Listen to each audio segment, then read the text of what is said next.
Salut à tous et bienvenue dans cette nouvelle vidéo. Alors aujourd'hui on va parler, on avait déjà fait une vidéo sur les dégâts, je vous avais dit que je parlerai de tout ce qui est statut de façon séparée et à part. Et bien bienvenue dans cette vidéo consacrée aux effets de statut, aux statuts en général. Donc c'est quelque chose qui a été introduit il y a un certain temps, qui est très important pour ceux qui ont envie de s'investir un petit peu dans le jeu, d'aller dans les niveaux qui sont un petit peu plus hauts, qui requièrent un petit peu plus de dégâts sur vos armes ou d'effets. Vous serez obligé de passer par cette case là, effet de statut. Et il y en a des effets de statut, vous les voyez là. Il y en a au total, si je ne me trompe pas, 13. Il y en a 3 et 4. Hein, oui, il y en a 13. Et nous allons voir tout d'abord un certain nombre de généralités à propos du statut. On en a déjà un petit peu abordé sur la vidéo des dégâts, mais on va voir un petit peu d'autres choses. On va parler de l'ordre des modes, très important. L'ordre des modes qui va vraiment conditionner l'élément que vous allez avoir sur votre arme. Et puis on va tout simplement passer chaque statut l'un après l'autre. On va un petit peu voir ce qu'il fait, ce qu'on peut espérer voir, et puis voilà les effets en détail. Voilà. Tout d'abord les généralités, le pourcentage de statut ne conditionne pas l'application des dégâts. Ça c'est quelque chose qu'on a vu sur la vidéo des dégâts, c'est-à-dire que si vous avez une arme qui a 5% de statut, c'est 5% de voir l'effet du statut. Mais en aucun cas, l'arme fera 100 dégâts de feu, 100 dégâts de radiation, 100 dégâts corrosifs. Elle fera tant de dégâts là, mais l'effet corrosif ne sera peut-être pas appliqué. Donc il faut savoir que le pourcentage de statut, c'est le pourcentage de voir arriver l'effet sur le mob. Donc toujours dans la même lignée, les dégâts élémentaux sont extra damage, souvent plus élevés que les traditionnels perforation, impact et tranchant. Ça vient du fait que lorsqu'on fusionne, lorsque l'on place deux modes plus 90%, vous allez forcément avoir un total de dégâts plus important que les dégâts de base de votre arme. Donc c'est pour ça que si vous mettez beaucoup de modes, en général, les dégâts élémentaires seront plus élevés que les dégâts classiques. Enfin, classique, ça reste quand même un effet de statut, tout ce qui est tranchant, perforant ou impact. Il n'est pas possible d'avoir deux dégâts élémentaires primaires en même temps. Ils seront obligés de fusionner. C'est-à-dire, j'entends par là deux dégâts élémentaires primaires, c'est-à-dire le feu, le froid, le poison et l'électricité. Vous ne pouvez pas avoir les deux en même temps. Les deux seront obligés de fusionner vers un autre élément. Et ça, c'est ce qu'on va voir après. Donc, les fameux éléments combinés. En cas de plusieurs procs possibles, le dégât le plus élevé aura le taux le plus élevé de proc.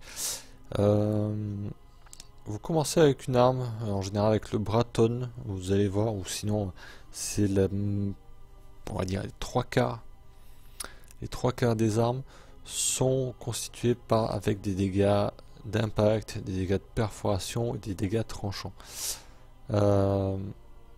Donc dans ce cas là, il y a trois effets qui peuvent potentiellement être appliqués, mais celui qui aura la plus haute valeur aura la plus grande chance. Par exemple pour le Sybaris c'est une arme qui a à peu près les mêmes valeurs en tranchant, en impact et en perforant. Ça veut dire qu'il aura autant de chances d'appliquer l'impact que d'infliger le tranchant, que d'infliger la perforation. Donc toujours se rappeler, le dégât le plus haut, c'est celui qui aura le plus de chances. Par contre, si vous avez une arme qui fait, on va dire 300 de dégâts d'impact, et puis 1500 de dégâts corrosifs et 1500 de dégâts de blast, bah, votre dégât d'impact, vous le verrez quasiment jamais, quoi. L'ordre des modes. Alors l'ordre des modes, c'est la base. C'est la base de tout. Il faut absolument comprendre l'ordre et aussi comprendre qu'il faut juste un petit peu redistribuer ces modes pour avoir d'autres effets. Alors, ça c'est l'ordre de priorité des modes, c'est-à-dire que celui qui est à l'emplacement 1 aura la priorité sur celui qui sera sur l'emplacement 2, et ainsi de suite. Par exemple, si vous mettez vos modes sur les 4 premières cases, sur la case 1, 2, 3, 4, si vous intervertissez les modes qui sont en 2 et en 3, vous aurez totalement des effets différents.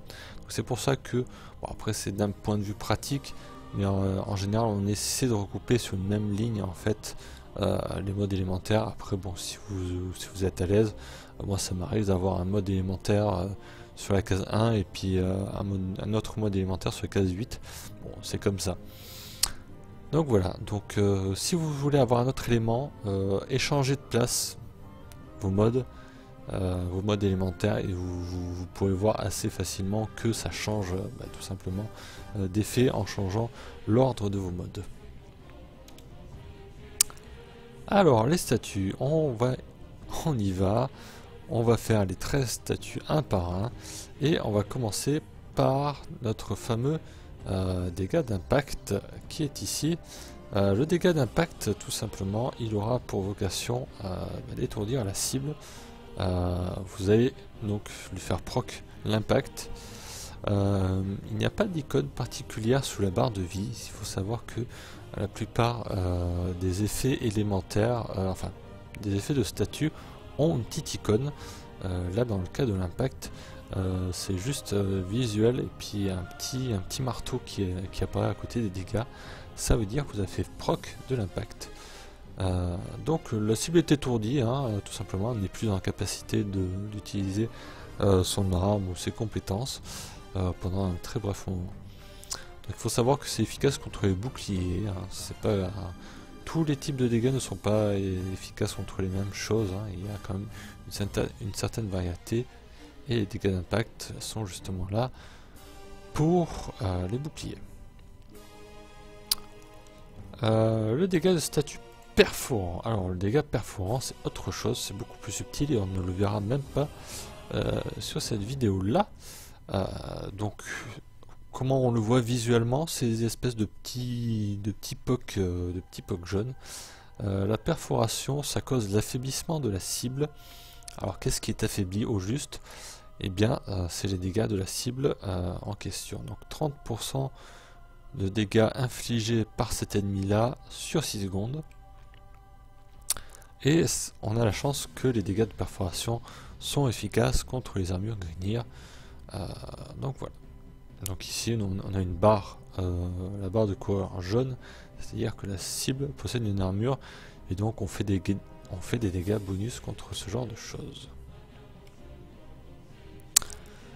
Le statut tranchant. Le statut tranchant permet de causer le saignement de la cible. Comme on le voit à l'écran, le saignement c'est un dégât sur le temps, donc qu'on appelle de façon classique DOT, Damage Over Time, donc des dégâts sur la durée qui sont équivalents à 35% des dégâts de l'arme qui sont répartis entre 7 ticks, enfin pas répartis mais c'est 7 ticks en 6 secondes. Donc là ici ça fait des petits dégâts de 45 de dégâts. Bon, c'est pas ça qui va forcément tuer le mob en question, mais bon, c'est un effet supplémentaire et j'ai envie de dire c'est du DPS de gagner. Ça a tendance à être assez efficace contre tout ce qui est chair corpus, que ce soit la chair corpus, la chair grignir ou la chair des infestés. Les dégâts tranchants, ça porte bien son nom. Les dégâts de froid. Les dégâts de froid, ça cause le ralentissement de la cible, il n'y a rien de neuf là-dessus, c'est l'un des dégâts qui est le plus facile à appréhender. Donc c'est à la fois 50% de moins de vitesse de déplacement, mais aussi 50% de moins en vitesse d'attaque. Donc là le mob, on a le temps d'esquiver son attaque de zone très facilement. Il est ralenti sur 6 secondes. Ce qui est assez sympathique. Les dégâts de froid sont en général assez efficace quand même sur tout ce qui est bouclier corpus. On passe maintenant au dégât électrique. Le dégât électrique, lui, permet, on va dire, le choc de la cible. J'ai appelé ça. Donc, tout simplement, le mob est un petit peu tasé. On voit qu'il est en train de trembler. Donc, c'est quelque chose d'assez sympa. Ça permet un petit peu de contrôler, d'avoir un petit peu du contrôle de foule. Les mobs qui sont comme ça, électrifiés, ne peuvent absolument rien faire, hein. Donc, voilà. Donc il faut rappeler que donc, les dégâts électriques, ça fait, enfin le proc électrique, ça crée un arc électrique en fait sur tous les mobs qui sont à proximité. Ici on voit pas, j'aurais peut-être dû en faire spawn plusieurs des mobs. Et donc l'incapacitation de l'arme, le mob est incapacité, il ne peut plus tirer, et donc c'est assez intéressant comme effet. Plutôt efficace contre tout ce qui est robotique. Donc ce qui est robotique, c'est pas grand chose, hein. C'est notamment les espèces de boules grinières qui vous passent entre les jambes et qui vous bousculent. Donc il n'y a pas grand chose qui est super efficace. Enfin, l'effet en lui-même est déjà assez intéressant. Les dégâts de feu, alors les dégâts de feu, bien sûr, ça cause l'embrasement de la cible, ça le fait paniquer, hein. C'est un petit peu similaire. C'est un petit peu, même très similaire aux dégâts électriques, c'est-à-dire que la cible ce sera totalement en incapacité d'attaquer et avec un dot par-dessus de 50% des dégâts de base de l'arme. Dégâts de base, c'est-à-dire que peu importe les modes que vous mettrez dessus, c'est 50% des dégâts de base. Si vous avez une arme ici comme l'Inis qui enflamme, vous ne ferez que les 2 de dégâts, parce que bon, déjà le Heavy Gunner est déjà possède déjà une armure et que l'Inis a eu un dégât de base pas très élevé. Donc 7 ticks en 6 secondes, efficace contre la chair, hein. On crame de la chair infestée, chair grinière, etc. Ils sont un petit peu sensibles à ce genre de choses. Les dégâts de poison, sont aussi simples, hein. Il n'y a rien de bien compliqué à cela. Ça cause l'empoisonnement, donc s'il s'agit d'un dot aussi, 50% des dégâts de l'arme, des dégâts de base de l'arme, qui sont appliqués 9 fois en 8 secondes. Donc voilà.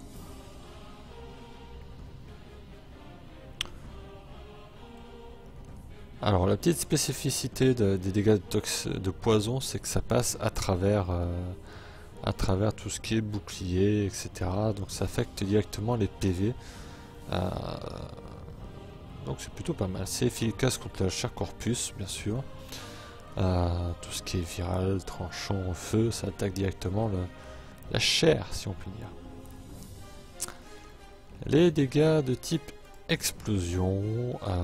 Alors là, on commence les dégâts combinés. C'est-à-dire que là, si vous mettez un mode de feu et un mode de froid côte à côte, vous ne ferez pas du feu et du froid en même temps. Vous allez faire des dégâts d'explosion. Alors les dégâts d'explosion, on le voit là, c'est un renversement total de la cible. C'est plus puissant que l'impact, c'est beaucoup plus sympathique parce que la cible est donc vulnérable aux attaques de finisher, c'est-à-dire des attaques avec des gros pourcentages par derrière, en plus de contrôler, hein. C'est toujours bien d'avoir un heavy gunner qui se rétame de cette façon-là. Bon, la durée à terre est assez courte, hein, c'est 2 secondes, hein.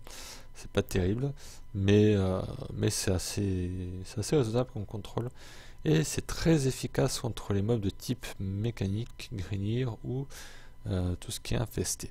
Donc il faut savoir que ce genre de dégâts possède dans certains cas, enfin dans forcément au moins un cas, un bonus de plus 75% de dégâts par rapport à certains ennemis.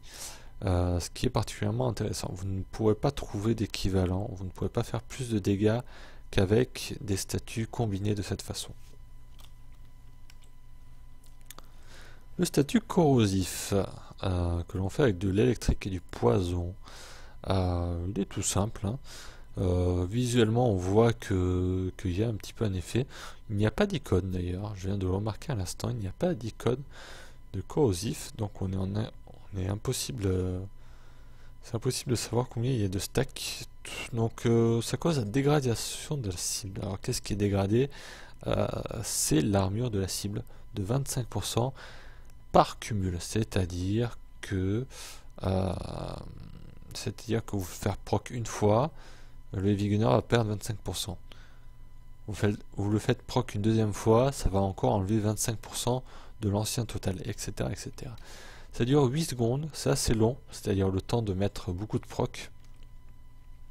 Et c'est très efficace contre tout ce qui est armure Grignir et chair fossilisée infestée. Donc voilà. Donc avant de pouvoir détruire une armure complète avec des procs de corrosif, vous pourrez très bien atteindre une vingtaine, voire parfois une trentaine de procs nécessaires de corrosif. Et il faut faire gaffe parce que ça dure que 8 secondes. Donc c'est un petit peu délicat de vouloir faire sauter complètement une armure avec du corrosif. Le gaz, voilà. Les dégâts de gaz, c'est du feu et du poison en même temps. Les dégâts de gaz, ça va créer un nuage de gaz autour de la cible en fait.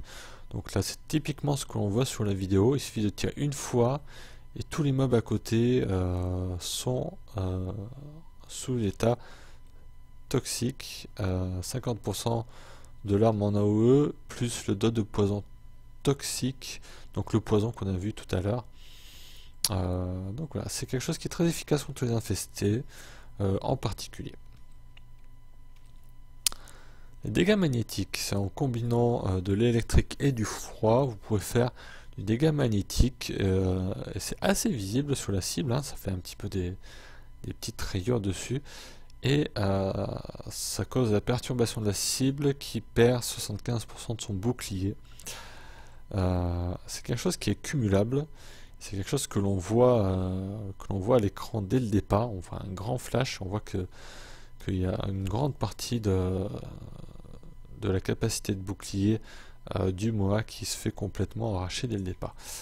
Ça dure 4 secondes, ça dure pas très longtemps, hein, voilà, donc c'est très efficace contre les corpus parce que ça affecte en priorité les boucliers, donc ça a forcément un rayon d'action un petit peu très restreint, voire même c'est inutile d'être magnétique parce que vous faites des missions contre les griniers et contre les infestés.